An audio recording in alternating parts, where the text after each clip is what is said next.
దూర తీరాల్లో ఉన్న వ్యక్తుల్ని కలుపుతుంది ఫేస్బుక్. కనీసం ముఖ పరిచయం కూడా లేని వారితో కొత్త కొత్త స్నేహాలకు తెరతీస్తుంది ఫేస్బుక్. కానీ అప్రమత్తంగా లేకపోతే ఒక్కోసారి దోపిడీ కూడా అదే తరహాలో జరిగిపోతుంది. అది ఎలా అంటారా? అయితే చూడండి.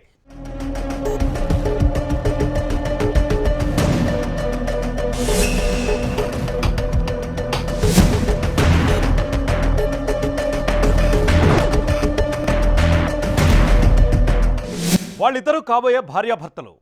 ఒకరు ఇండియాలో, మరొకరు యుఎస్లో. వాళ్ళిద్దరిని కలిపింది ఫేస్బుక్. ప్రతిరోజు గంటల తరబడి చాటింగ్, టెక్స్టింగ్, మెసేజింగ్ ఇలా జరిగిపోతుంది వారి జీవితం. అలాంటి వారి జీవితంలో ఊహించని విలన్ గాడొకడు ఎంట్రీ ఇచ్చాడు.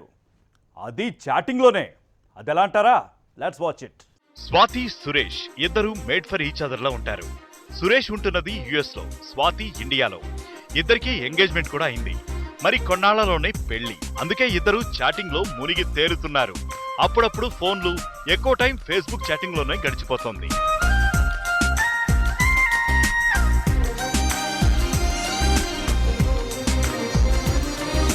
ఇద్దరు స్వీట్ మెమరీస్ షేర్ చేసుకుంటున్నారు. సడన్ గా ఒకరోజు స్వాతి ఫేస్బుక్ లో సురేష్ నుంచి ఓ మెసేజ్ వచ్చింది. యుఎస్ లో బిజినెస్ స్టార్ట్ చేస్తున్నానని సారాంశం.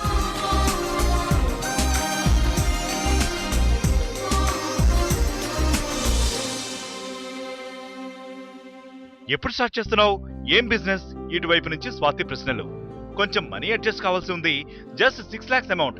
అది దొరకగానే స్టార్ట్ చేస్తా. అది నీ పేరు మీదే అంటూ ప్రేమ మైకంలో ముంచేశాడు సురేష్. ఊహించని ఈ సమాధానానికి స్వాతి ఇంకే ఉంది, మురిసిపోయింది. నా పేరు మీద బిజినెస్ స్టార్ట్ చేస్తున్నావా? దీనికోసం మనీ ఇబ్బంది వచ్చిందా? త్వరలోనే పెళ్లి చేసుకుంటున్నాం. మన మధ్య అడ్జస్ట్మెంట్స్ గురించి బెంగెందుకు డియర్? తగిన అమౌంట్ ని నేనే పంపుతానంటూ మెసేజ్ పెట్టింది.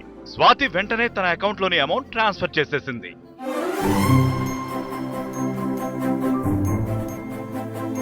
2 రోజుల తర్వాత సీన్ కట్ చేస్తే సురేష్ నుంచి ఫోన్. ఏంటి, ఎంతవరకు వచ్చింది నీ బిజినెస్? అడిగింది స్వాతి. బిజినెస్? ఏం బిజినెస్?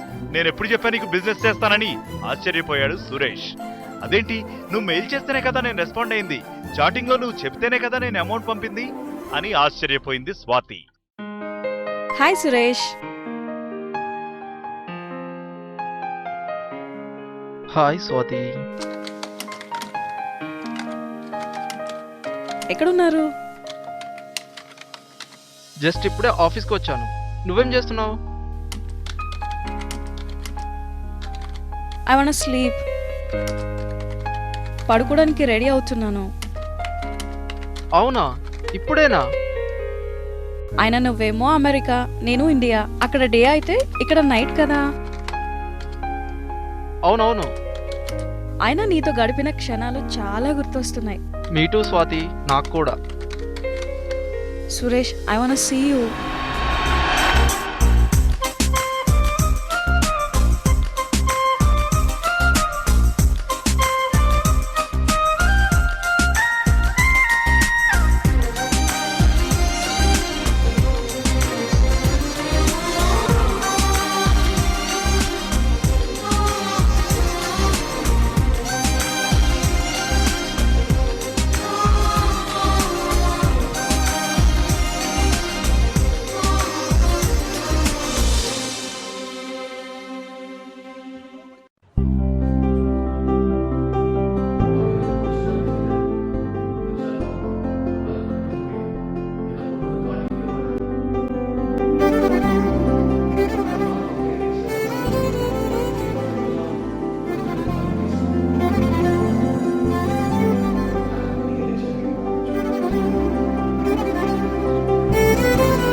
ఓకే సురేష్, చాలా నైట్ అయింది.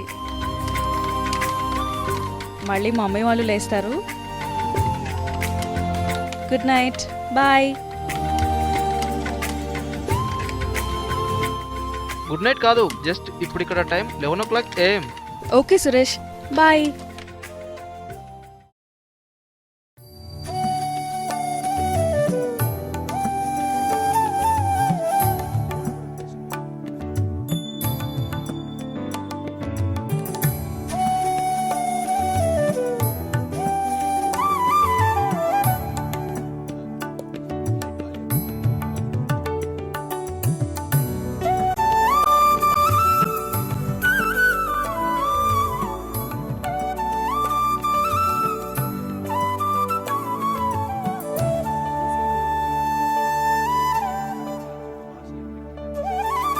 ఓకే సురేష్, ఇప్పుడు చాటింగ్కి వస్తున్నావా? Okay okay.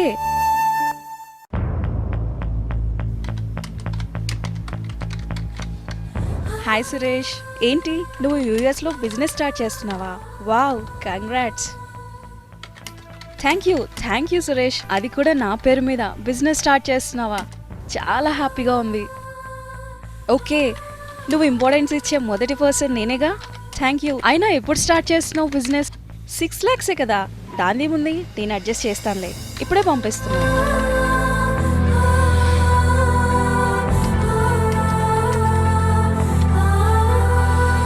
Okay bye.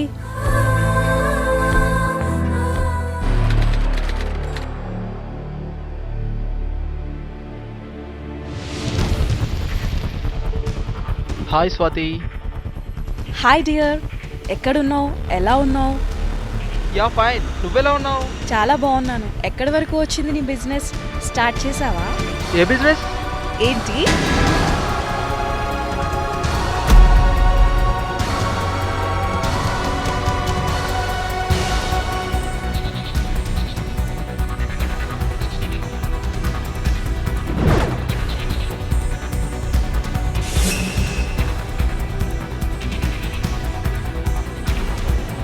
నువ్వు వెంటనే వెళ్ళి సైబర్ క్రైమ్ ఆఫీస్లో కంప్లైంట్ ఇవ్వు.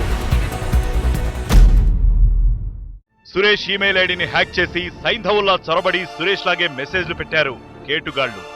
అవి సురేష్ పెట్టిన మెసేజ్లే అనుకుంది స్వాతి. అందుకే మెయిల్ కరెస్పాండెన్స్, చాటింగ్ విషయంలో చాలా కేర్ఫుల్ గా ఉండాలంటున్నారు సైబర్ నిపుణులు. మన మెయిల్ ఐడి ప్రైవసీ సెట్టింగ్స్ సరిచేసుకోకపోతే ఇలాంటి అనర్థాలే జరుగుతాయి.